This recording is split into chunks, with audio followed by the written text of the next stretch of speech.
नमस्कार दोस्तों। 90 के दशक में उत्तर प्रदेश का कुख्यात माफिया रहा श्री प्रकाश शुक्ला और बाबा बागेश्वर धाम के पंडित धीरेन्द्र कृष्ण शास्त्री का रिश्ता जानकर आप चौंक जाएंगे।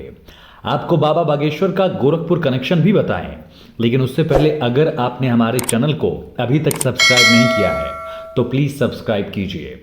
कुख्यात माफिया श्री प्रकाश शुक्ला गोरखपुर के बढ़लगंज से 15 किलोमीटर दूर मामखोर गांव का रहने वाला था। पंडित धीरेन्द्र कृष्ण शास्त्री के पूर्वज भी इसी गांव से बाहर गए थे। बाबा बागेश्वर ने खुद कहा था कि मैं भी यूपी का हूं, मामखोर मेरा भी गांव है, हम भी गोरखपुर वाले हैं, हम भी यूपी वाले हैं। बाबा ने कहा था कि हमारे 8-9 पूर्वज मामखोर गांव के रहे हैं। एक तरह से श्री प्रकाश शुक्ला और पंडित धीरेन्द्र शास्त्री में यहां एक रिश्ता दिखता है। दोनों के पूर्वज हो सकता है कि एक ही रहे हों। आपको बता दें कि श्री प्रकाश शुक्ला के आतंक से यूपी एक वक्त पर थर्रा उठा था। उसके खात्मे के लिए ही यूपी में एसटीएफ का गठन हुआ था और इसी एसटीएफ ने एनकाउंटर में श्री प्रकाश शुक्ला को ढेर कर दिया था। बाबा ने कहा कि यूपी वाले जहां भी जाते हैं हिला के रख देते हैं। उन्होंने खुद उदाहरण दिया और कहा कि आप सीएम योगी को ही देख लो।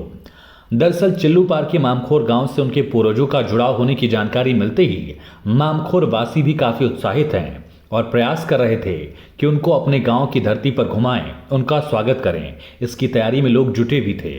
दरअसल बाबा बागेश्वर ने हाल ही में गोरखपुर के बढ़लगंज में अपनी कथा की थी और इसी दौरान ये वाकया जिस पर यह तमाम जानकारी सामने आई और बाबा ने भी इस पर प्रकाश डाला।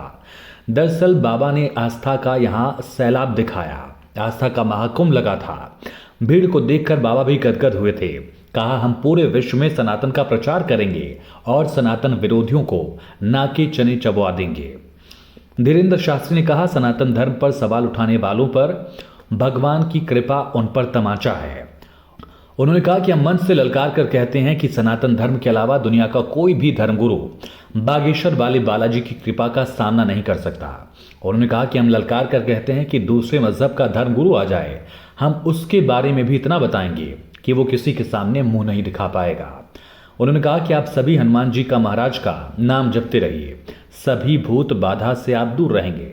धीरेन्द्र कृष्ण शास्त्री ने कहा, मंदिरों में भीड़ और सड़क पर तूफान चाहिए, राम राज्य से भरा हिंदुस्तान चाहिए। आज सनातन की क्रांति समूचे क्षेत्र में दिखाई पड़ रही है।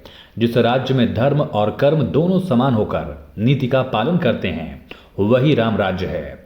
जिसके जीवन में गुरु आता है उसका जीवन वहीं से शुरू हो जाता है। जिसका गुरु बलवान होता है उसका शिष्य पहलवान हो जाता है। राजा को राज्य सुरक्षित रखने के लिए धर्म की रक्षा करनी चाहिए। शिष्य को गुरु के आधार पर, पिता को पुत्र के आधार पर, पत्नी को पति के आधार पर और सेवक को स्वामी और भक्त को भगवान के आधार पर ही जीना चाहिए। गुरु विष को हर कर अमृत पिलाने का काम करते हैं। जिन्हें परमात्मा तक जाना है उन्हें महात्मा के आंचल को पकड़ना ही होगा और इसीलिए गुरुमुखी होकर उनके चरणों में जुड़ जाओ, इससे संकट मुक्त हो जाता है।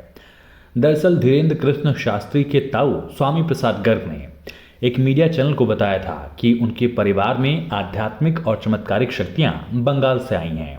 उन्होंने कहा था कि 5 पीढ़ी पहले सन्यासी बाबा अपने मित्र के पास बंगाली विद्या सीखने बंगाल गए थे।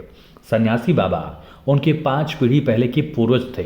उन्होंने सन्यास लिया, इसीलिए उनका नाम सन्यासी बाबा पड़ा। बंगाल से ही सन्यासी बाबा को शक्तियां मिली और पीढ़ी दर पीढ़ी ये शक्तियां आगे बढ़ती चली गईं। इसी वजह से बागेश्वर बाबा के परिवार के कुछ लोगों पर भी इसी तरह से बागेश्वर बालाजी की शक्तियां हैं या यूं कह ले कि आशीर्वाद हैं।